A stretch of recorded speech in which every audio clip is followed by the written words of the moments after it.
In today's video, we are going to do some exercises that are appropriate for about 6 to 9 weeks postpartum, getting back into some functional movement retraining.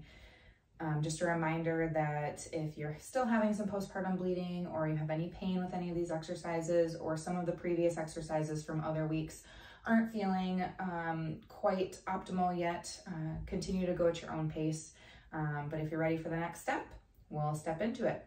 So we're first going to work on retraining a hip hinge movement. You might also have heard of it as a deadlift motion. Super helpful for different lifting techniques that might need to be performed at home. So if you grab a stick, whether that's a hockey stick, a broomstick, a Swiffer, whatever you got, you're going to connect the back of your head, your mid-back, and your tailbone. And how you're going to practice this hip hinge is all three of these points need to stay contacted with the stick at all times. Feet are going to be about hip width apart. Toes are going to be facing straight forward. You might feel like those lower abdominals have to be turned on for you to be in this position anyways. One common mistake that we see, especially in postpartum and pregnancy, is that pelvis really wants to tip forward. And as you can see, my mid-back comes away from the stick if I'm in that position. So getting my pelvis underneath me, getting that rib cage and pelvis stacked is super helpful in being able to keep all three of these points on the stick at the same time. What I'm going to do is I'm going to hinge forward from my hips, but to do so, as my chest comes down, I'm going to let my bottom come back. And then I'm going to think about pressing forward from my hips. So hinging forward, chest down, pressing forward. Making sure that I'm not arching my low back and coming back. I'm keeping all three of those points contacted with the stick, pressing my hips back and pressing my hips forward. Now turning that into an exercise, you can grab a weight at home, whatever you have lying around. You can even use baby, which is a super fun way to kind of incorporate them in your play. So here I have about a 15-pound kettlebell. My recommendation is if baby weighs 10 pounds, you might want to be able to lift something around 15 pounds with good form so that the consistent lifting of the 10-pound baby isn't what's going to be aggravating to your body. So I'm going to pretend like I still have that stick attached to those three spots. I'm going to keep my gaze up as I bring my chest down, shoot my hips back, and then bring my hips forward. Okay, again, making sure that I'm keeping a straight line focus in between the back of my head, my mid-back, and my tailbone. Again, making sure that I'm not arching that low back and coming down that way, shifting those hips back and pressing forward. Now, why this is the first motion that we like to retrain is because it carries over right into a squat. When we squat, the joint that moves first is the joint that's going to take the most amount of weight. So if we start bending from our knees, we're going to feel it a lot in our quads and our knees. If we start bending from the back, we're going to feel like we carry a lot of that load in our back. But if we hinge from the hips first before we go to squat down, we're going to be using the powerhouse of our lower body, which is our glutes, to do the majority of the lifting. So grab your stick again. You're going to get all three of those points on the stick. With a squat, feet about hip width apart or slightly larger than that. You can also have a little bit of a turnout in those toes, whatever feels most comfortable for you.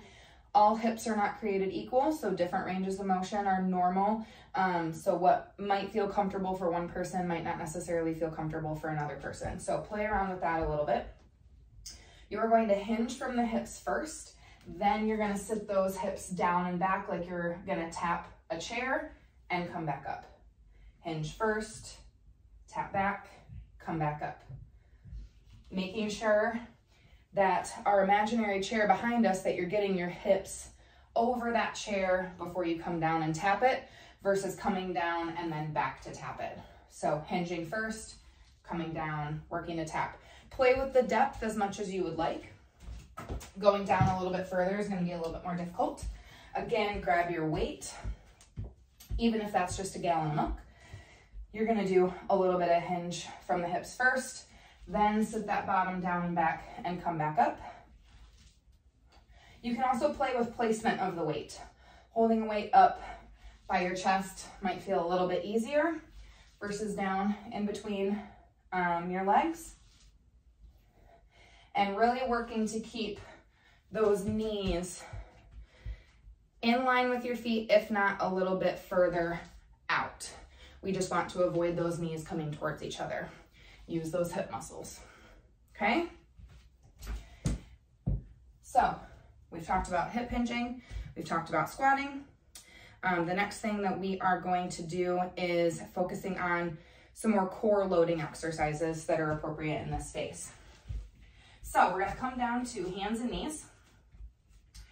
What we're gonna do today is a knee lift. So you are going to have equal weight in between your hands here. If being in this position hurts your wrist, you can always go up on fists. I'm going to engage my shoulder blades by thinking about pressing myself away from the ground. Keep your shoulders over your hands.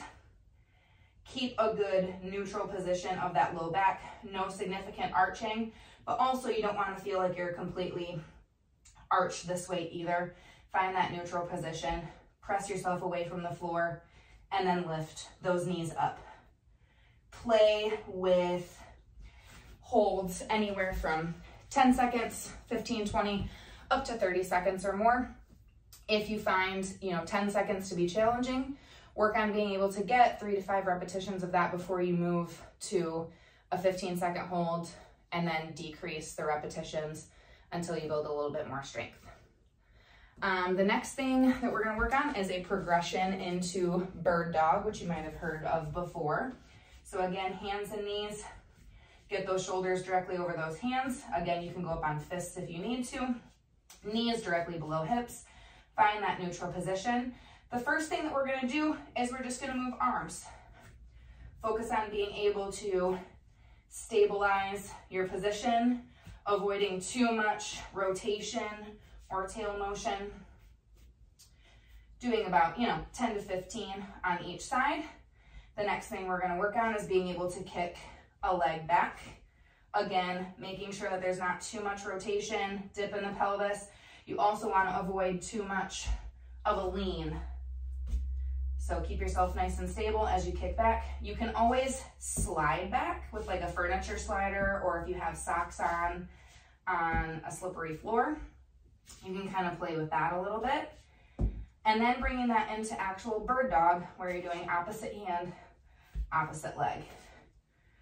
Getting long between my middle finger and my toes of the opposite hands and legs. Again, making sure that I'm not arching that low back.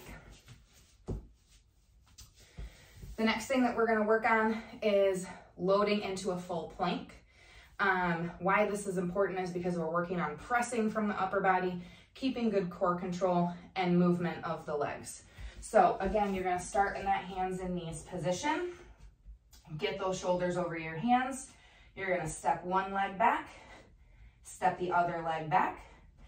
And for a little bit, you can just work on stepping out, changing which leg you move first, keeping a good neutral spine, making sure that you're still being able to breathe appropriately like we've worked on in previous videos. You can also then work on doing some holds in that plank position, going back to that anywhere from 10 to 30 seconds. The next thing that we are gonna work on is engagement of core and a pull motion. So I have a resistance band here. I'm gonna go into what's called a half kneeling position. So one knee down, one leg up. I am going to perform a row. So I'm getting good core activation to keep my shoulders and hips faced forward while I squeeze for my shoulder blade pulling back. The leg that's down is the arm that is working on pulling. And then I will switch sides. Again, squaring myself up to the resistance, keeping my core engaged, shoulders and hips square, pulling back with that shoulder blade, controlling it back forward. 10 to 15 repetitions, 2 to 3 sets. As long as it feels like it's something that is fatiguing, to both the core and the shoulder blade area.